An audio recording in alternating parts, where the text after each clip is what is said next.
You got into the safety business because you wanted to protect people, but somewhere along the way, the job started controlling your time, your schedule, your priorities, even your income potential. What if the expertise you've built over the years in the field can give you something more? More freedom, more control, more ownership of your future.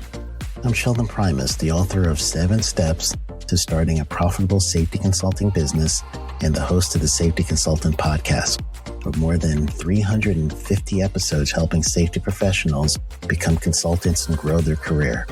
Consulting changed my life. In fact, I'm a full-time RVer, and one consulting contract paid for my home I live in today. Now, I help safety professionals build their own consulting practice through bi-weekly coaching calls, accountability, and personal guidance. But this program isn't for everyone. Start with the Consultant Readiness Audit at sheldon.coach.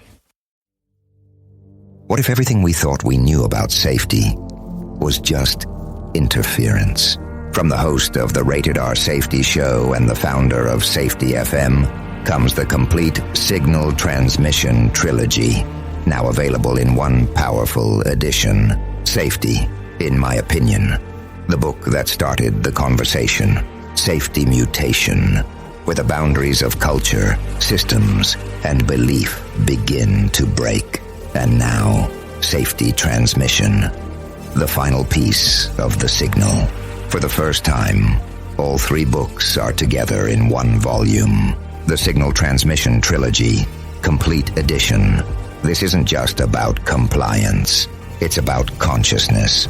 It's about decoding the way we think, lead, and live, inside and outside the system. Whether you've been following the signal since the beginning or you're just now tuning in, this is the version to own. Search Signal Trilogy on Amazon or visit safetyfm.com to get your copy now.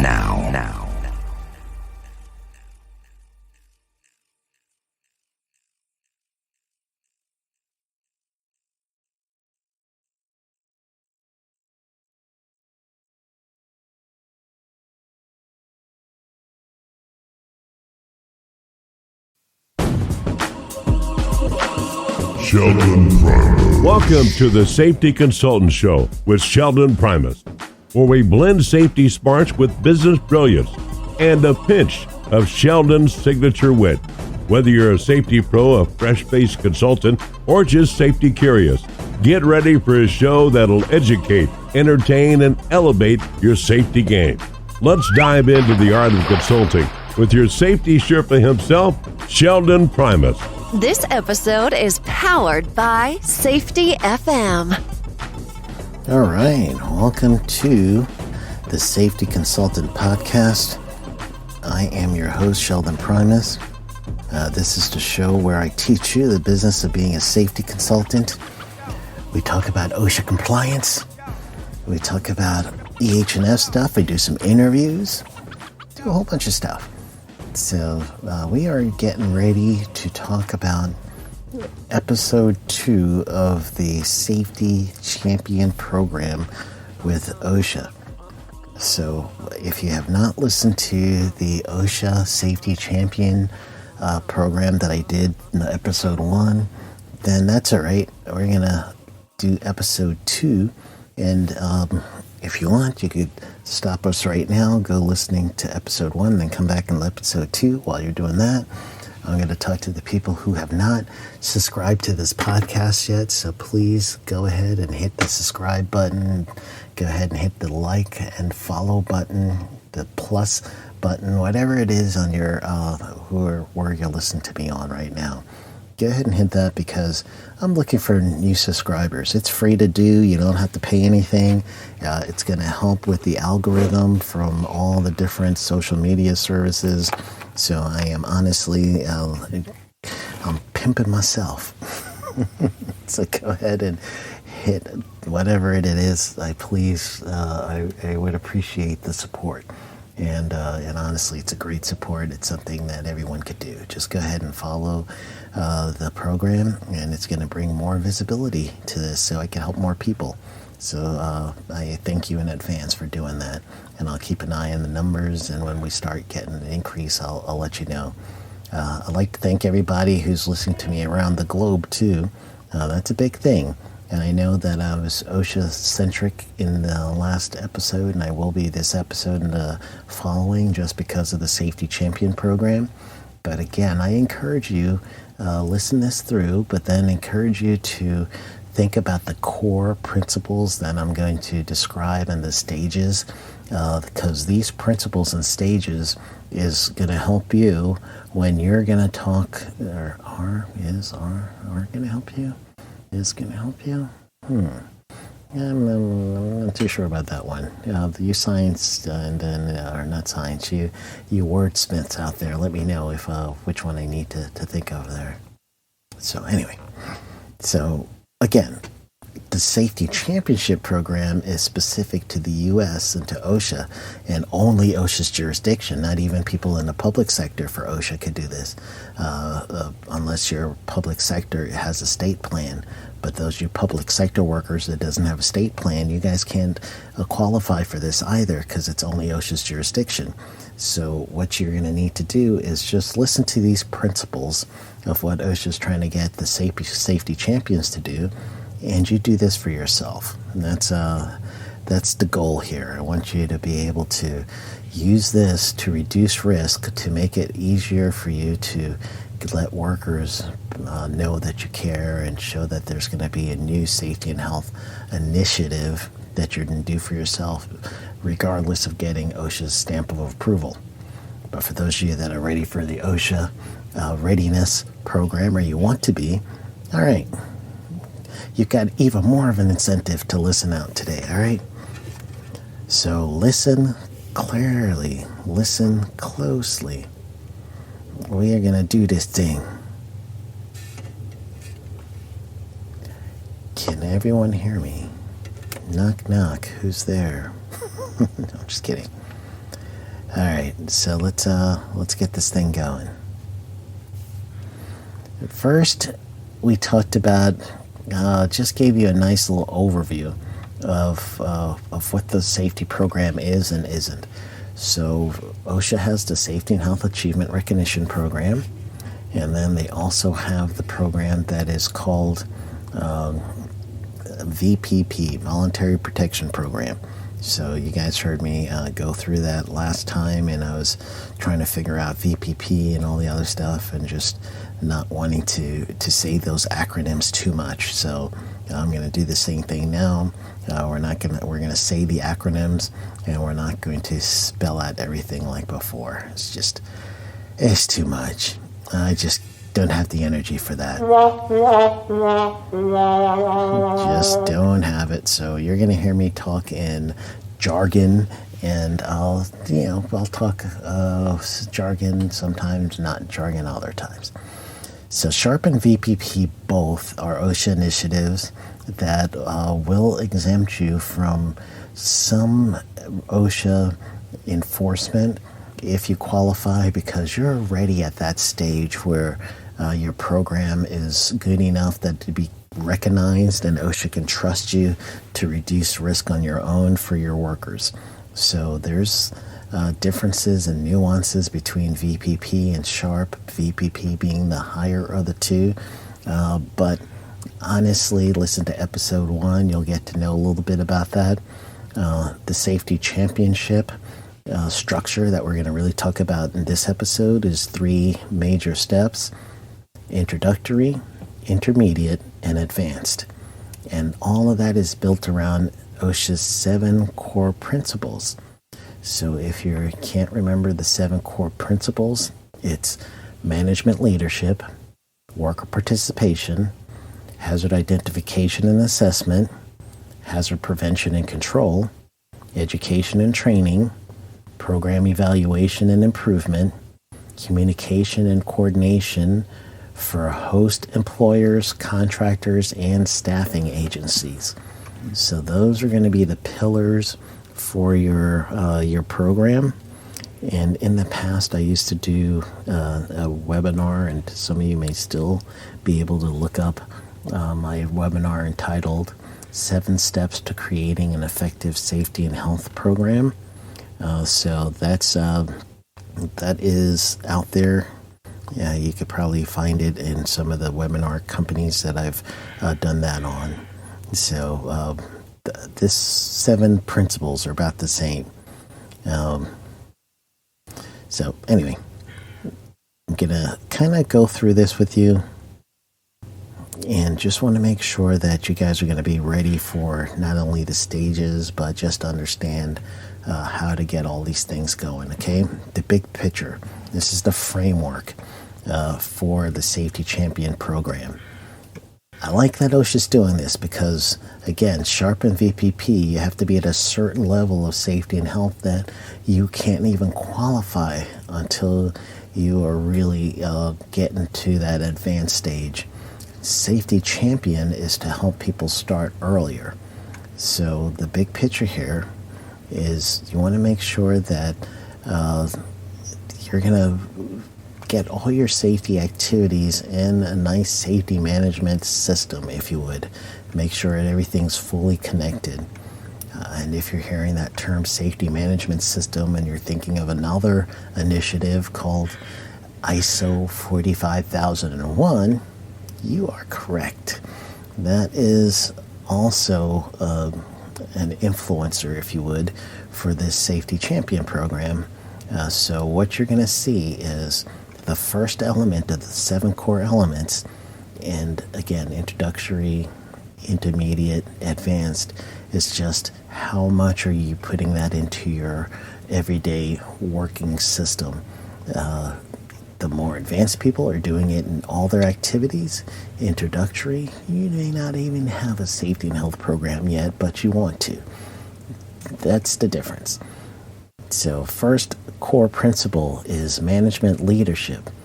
So there's a guide and a tracker that the Safety Champion program gives you.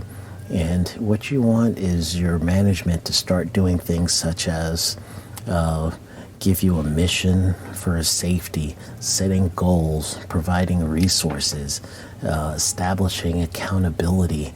Those are the things that's going to show that management really cares. Even down to your boss walking into an area that clearly has a sign, hearing protection beyond this point, and they are going to wear their hearing protection.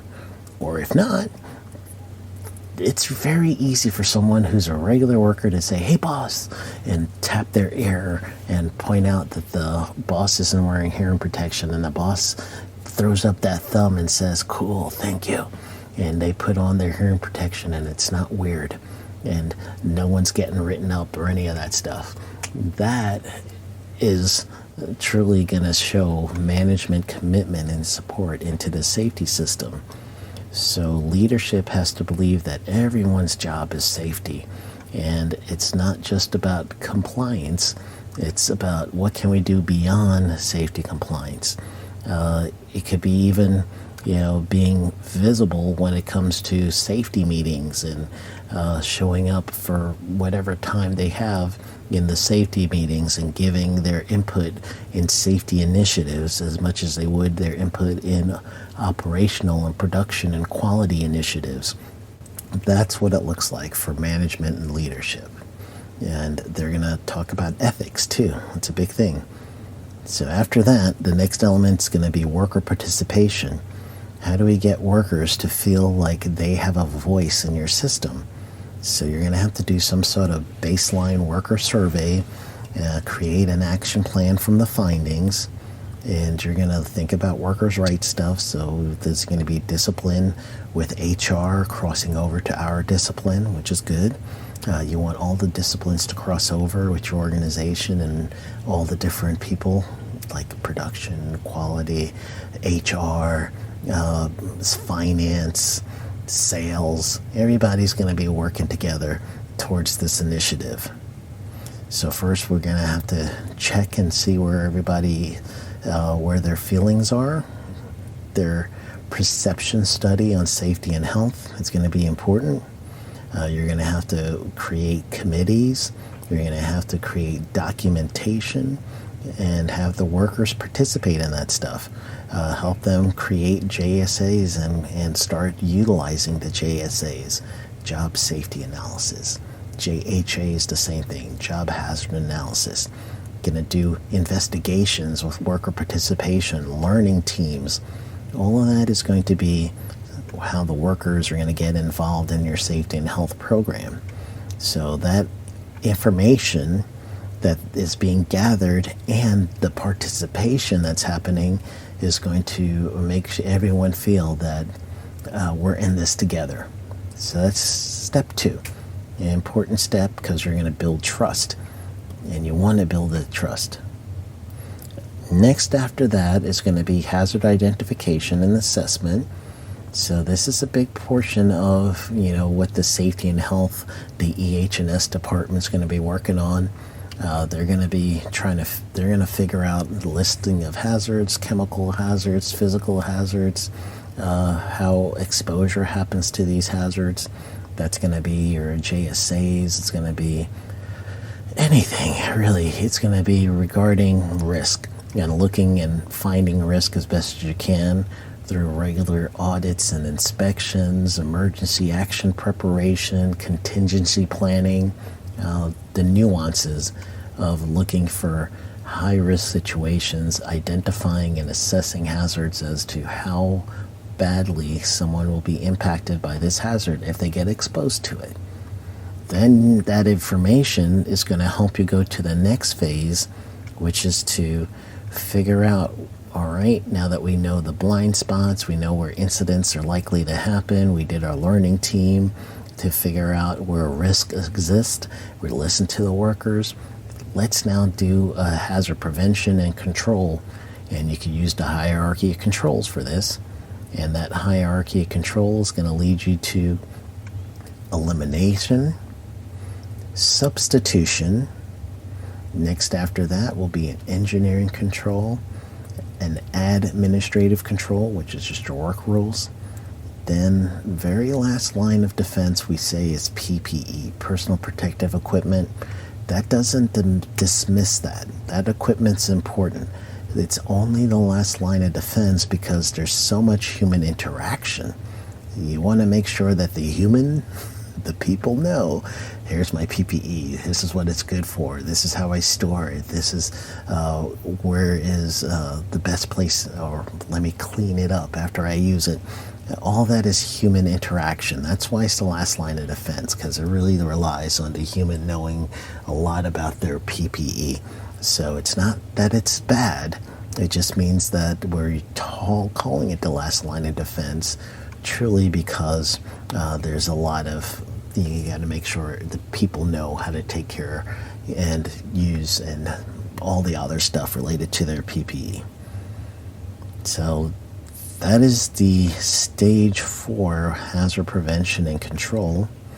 And after you build credibility with that prevention and control and understanding how to do it, you're going to have to truly train and educate your workers as to this, what your findings were. You're going to have to teach them about their rights, teach them about, all kinds of stuff related to the hazards that they're going to be exposed to, so that this effective training, and you're going to have to figure out what effective training looks like with retention and people's understanding. You're going to have to train your auditory learners, your visual learners, your kinesthetic learners. You're going to have to make sure that the retention is good. It's not boring training where they're going to be sitting in the back with their sunglasses on, that kind of stuff. So those are the things that you're going to really, really need to work on in the education and training portion in order for your information that you gathered from hazard assessment and all the other stuff that you found out for the risk and exposure, and then all your controls that you created due to your findings of hazard assessment, that information has to get transferred to the workers so that they could take in that information and understand what the true risk is. So at that point, that's the next stage. Once the education and training's done, then we're going to check our full system, safety management system, and look for improvements. You're going to ask perception studies again to see how everything's going. You're going to do learning teams to find weaknesses. You're going to analyze for trends. You're not looking just for absence of injuries. That's a very weak matrix. You're looking for engagement of workers. And that's going to be a matrix that you really want to hone into. And honestly, even it's important to know things like total recordable injury rates, days away restricted transfer rates. Those are important, but they shouldn't be the only things you think about. That stuff is lagging indicators. You want the leading indicators, worker feedback, how many item actions are closed in a certain given period of time, things like that.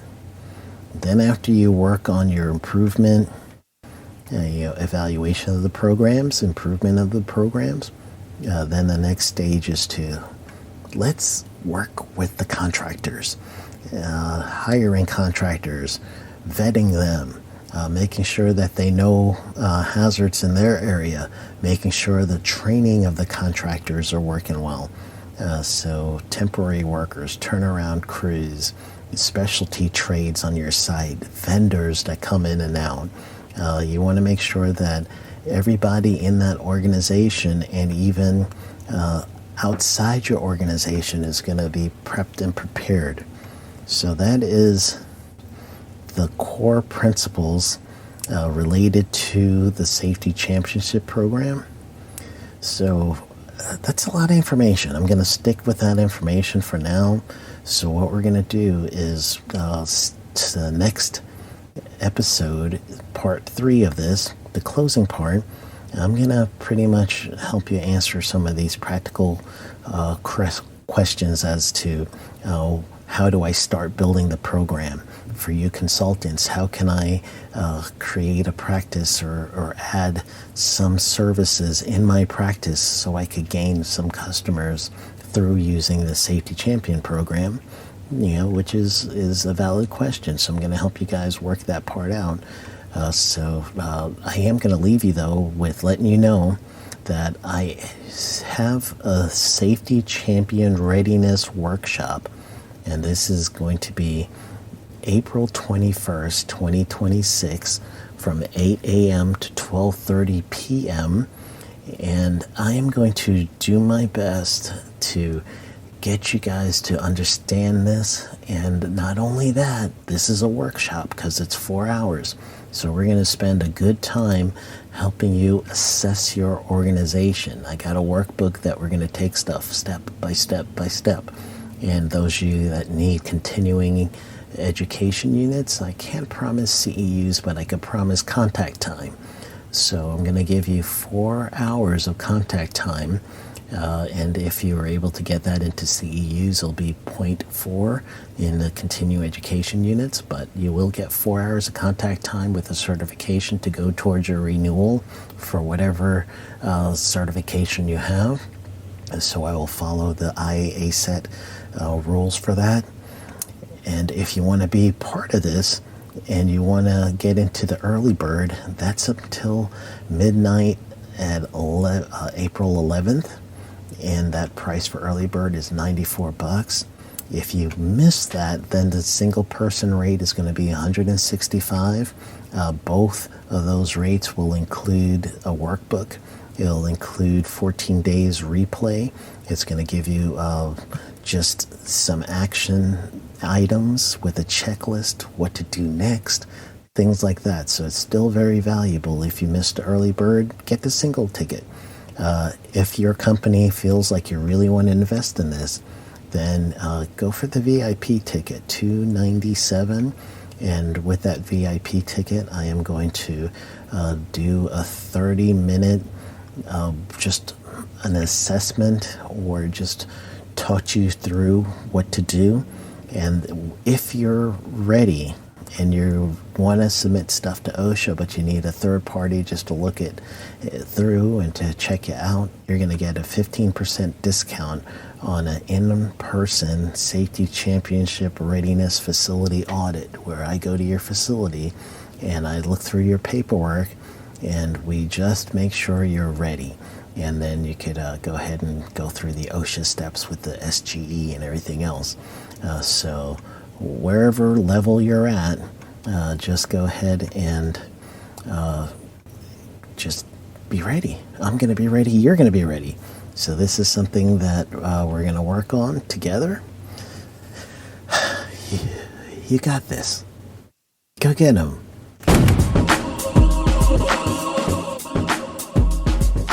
That's a wrap for today's safety show. Remember, safety isn't just about hard hats and caution signs. It's about business smarts too. Thanks for joining us on the Safety Consultant Show with Sheldon Primus. Until next time, stay safe, stay savvy, and keep consulting like a boss. Go get 'em. The views and opinions expressed on this podcast or broadcast are those of the host and its guests and do not necessarily reflect the official policy or position of the company. Examples of analysis discussed within the past hour, only examples. It should not be utilized in the real world as the only solution available, as they are based only on very limited and dated open source information. Assumptions made within this analysis are not reflective of the positions of the company. No part of this podcast or broadcast may be reproduced, stored in a retrieval system, or transmitted in any form or by any means, mechanical, electronic recording, or otherwise, without prior written permission of the creator of the podcast or broadcast, Sheldon Primus. This episode has been powered by Safety FM. You got into the safety business because you wanted to protect people, but somewhere along the way, the job started controlling your time, your schedule, your priorities, even your income potential. What if the expertise you've built over the years in the field can give you something more? More freedom, more control, more ownership of your future. I'm Sheldon Primus, the author of 7 Steps to Starting a Profitable Safety Consulting Business and the host of the Safety Consultant Podcast, with more than 350 episodes helping safety professionals become consultants and grow their career. Consulting changed my life. In fact, I'm a full-time RVer, and one consulting contract paid for my home I live in today. Now, I help safety professionals build their own consulting practice through bi-weekly coaching calls, accountability, and personal guidance. But this program isn't for everyone. Start with the Consultant Readiness Audit at sheldon.coach. What if everything we thought we knew about safety was just interference? From the host of the Rated R Safety Show and the founder of Safety FM comes the complete Signal Transmission Trilogy, now available in one powerful edition. Safety, in my opinion, the book that started the conversation. Safety Mutation, where the boundaries of culture, systems, and belief begin to break. And now, Safety Transmission, the final piece of the signal. For the first time, all 3 books are together in one volume. The Signal Transmission Trilogy, Complete Edition. This isn't just about compliance. It's about consciousness. It's about decoding the way we think, lead, and live, inside and outside the system. Whether you've been following the signal since the beginning or you're just now tuning in, this is the version to own. Search Signal Trilogy on Amazon or visit safetyfm.com to get your copy now.